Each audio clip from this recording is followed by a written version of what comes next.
Il est 8 heures sur Studio Kalita. Bonjour à tous et bonjour à toutes. Olivier Granilic au micro pour 1 heure d'actualité israélienne et internationale. Et ce matin, particulièrement actualité internationale, puisque bien entendu, comme vous le savez, cette nuit a eu lieu le sommet entre Donald Trump et le dirigeant nord-coréen.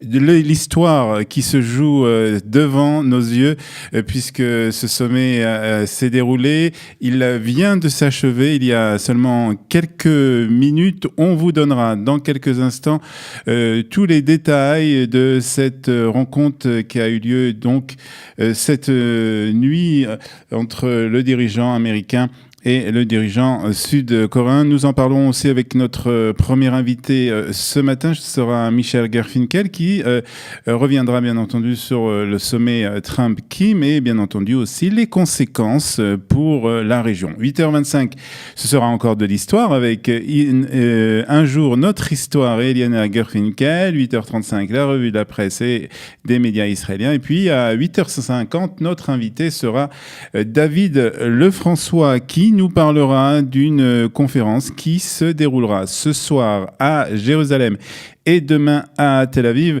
une conférence qu'il va donner avec le Rav Yaakov Sitruk. Mais nous commençons bien entendu par la rencontre historique qui a débuté cette nuit à 4 heures du matin, heure d'Israël. Le président américain et les dirigeants nord-coréens qui se sont serrés la main pour la première fois et à plusieurs reprises avant de débuter une réunion en tête-à-tête, une réunion qui a débuté à 4 heures du matin et qui a duré 45 minutes. Ils ont été rejoints ensuite par leur délégation commune et des discussions élargies ont débuté, des discussions sur la dénucléarisation de la Corée du Nord et la fin des hostilités entre les deux Corées, la Corée du Nord et la Corée du Sud. À la fin de la rencontre, en tête-à-tête, Trump a déclaré que la rencontre avait été excellente et le dirigeant nord-coréen, quant à lui, déclaré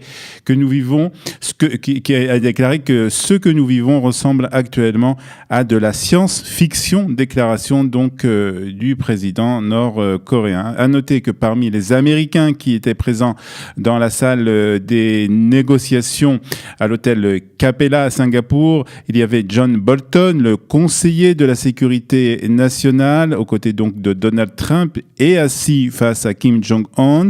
Et puis du côté nord-coréen, on pouvait retrouver Kim Yong-chol, qui était l'ancien patron des services secrets nord-coréens. Il y a donc un peu plus d'une heure a eu lieu aussi un déjeuner commun qui s'est déroulé à l'hôtel Capella dans l'île de Sentosa. Au menu, mangue verte, vinaigrette au citron, concombre farci coréen, en plat principal, une côte de bœuf confite, une déclinaison de porc croustillant aigre doux, puis un poisson de morue braisé au soja avec radis et légumes asiatiques. Et puis au dessert, il y avait une tartelette au ganache au chocolat noir ou bien une crème glacée de Häagen-Dazs à la vanille avec un coulis de cerise et puis une tarte tropézienne. Alors voilà, la réunion s'est terminée il y a seulement quelques minutes et on apprend en ce moment même que Donald Trump a déclaré qu'il va y avoir une signature. Je vais signer avec Kim à la fin donc de ce sommet. C'est ce qu'a déclaré Donald Trump il y a seulement quelques minutes. Il va signer un accord donc avec le dirigeant sud-coréen. Ce sont des discussions qui se sont passées très bien, d'excellentes discussions.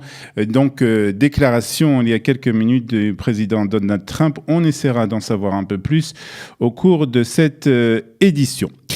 L'autre sujet d'actualité ce matin, c'est en Israël, une jeune fille de 18 ans qui a été poignardée et grièvement blessée dans la ville de Afula, dans le nord d'Israël. L'adolescente était sur le chemin pour une épreuve du bac. La police a arrêté l'assaillant et qui avait donc tenté de fuir après une courte chasse à l'homme. Il s'agit d'un Palestinien originaire de la ville de Jenin. Le motif terroriste n'a pour le moment pas encore été retenu. L'homme est donc interrogé. La jeune fille a été ce matin encore dans un état grave. Des centaines d'Israéliens se sont rassemblés hier soir dans l'avant-poste de Netiv Avot dans le Gush Etzion pour protester contre la décision de la Haute Cour de justice visant à démolir ce matin donc 15 maisons construites dans la localité de Éléazar. La ministre de la Justice, Ayelet Shaked, et le ministre de l'Éducation, Naftali Bennett, ont tous les deux participé à ce rassemblement. Le chef du foyer juif, le Bet Hayoudi, Naftali Bennett, a pointé du doigt la Cour suprême pour avoir ordonné la destruction donc des 15 maisons dans un discours qu'il a prononcé devant ceux qui étaient venus se rassembler à Netiv Avot. Quiconque veut démolir 15 maisons en recevra 350 sur cette colline, a déclaré le ministre de l'Éducation. Puis les députés ont adopté hier en première et seconde lecture un projet de loi qui couperait les fonds versés à l'autorité palestinienne du montant payé par donc cette autorité aux terroristes emprisonnés en Israël. Ils ont rejeté une requête gouvernementale qui réclamait que le dernier mot sur le gel potentiel des paiements revienne au cabinet de la sécurité. Le projet de loi avait été proposé par le député de Yesh Atid Eliezer Stein et Avi Ditcher du Likoud et qui prévoyait donc que les paiements versés par l'autorité palestinienne aux prisonniers palestiniens et à leurs proches devront être déduits donc des revenus fiscaux qui sont transférés chaque année par Israël à l'autorité palestinienne. L'argent sera alors placé dans un fonds créé pour venir en aide aux victimes du terrorisme. Selon le ministère de la Défense, l'autorité palestinienne a payé en 2017 687 millions de shekels au fonds des familles des martyrs et 550 millions de shekels pour les prisonniers palestiniens. L'Autriche soutient Israël et la lutte contre l'antisémitisme, non pas pour des raisons politico-économiques, mais dans le cadre d'une véritable amitié entre les deux pays. C'est ce qu'a déclaré hier le chancelier autrichien Sebastian Kurz, qui est en visite ici en Israël dans le cadre d'une conférence de l'American Jewish Committee qui se tient donc à Jérusalem. Le chancelier autrichien a évoqué la tragédie de la Shoah durant la Seconde Guerre mondiale et a reconnu que beaucoup de gens en Autriche n'ont rien fait pour combattre le régime nazi. Un peu plus tôt, le chancelier allemand avait effectué une visite, le chancelier autrichien, avait effectué une visite officielle au Yad Vashem à Jérusalem. Nous soutiendrons Israël chaque fois qu'il se sent menacé. C'est notre devoir et notre intérêt. La sécurité d'Israël ne peut pas être négociée, a aussi déclaré le chancelier autrichien au cours d'une rencontre avec le premier ministre israélien Binyamin Netanyahou. Sebastian Kurz a aussi déclaré, plus exactement, Binyamin Netanyahou a salué Sebastian Kurz. C'est un plaisir de vous recevoir une fois de plus à Jérusalem. Vous êtes un véritable ami d'Israël et du peuple juif et vous l'avez démontré notamment aujourd'hui lorsque vous vous êtes rendu au Kotel, a déclaré Binyamin Netanyahou en accueillant le dirigeant autrichien.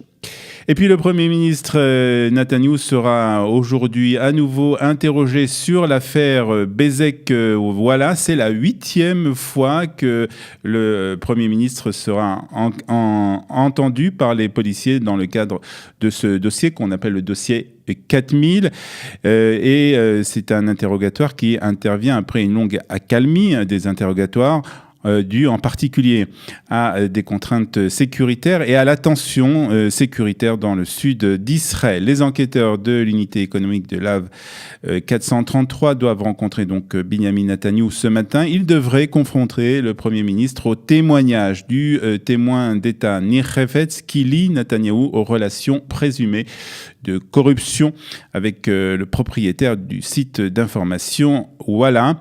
Je vous rappelle que Binyamin Netanyahou est soupçonné d'avoir accordé des avantages au président de la société Bezek en contrepartie d'une couverture médiatique positive de la part du site d'information, voilà, détenu aussi par l'homme d'affaires Shaul Elovitch.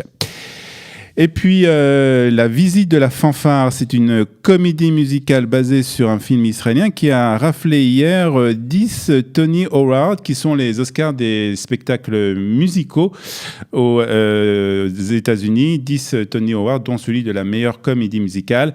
L'histoire se résume à des rencontres entre des musiciens et quelques habitants israéliens dans un café de bord de la route, avec une famille israélienne dont les parents sont en crise conjugale ou dans une boîte de nuit. On termine par la météo de ce mardi 12 juin. Baisse des températures ici en Israël et risque aussi d'averses. Il fera 27 degrés à Tel Aviv, 24 à Jérusalem, 37 à la mer Morte et 36 degrés à Eilat. Voilà.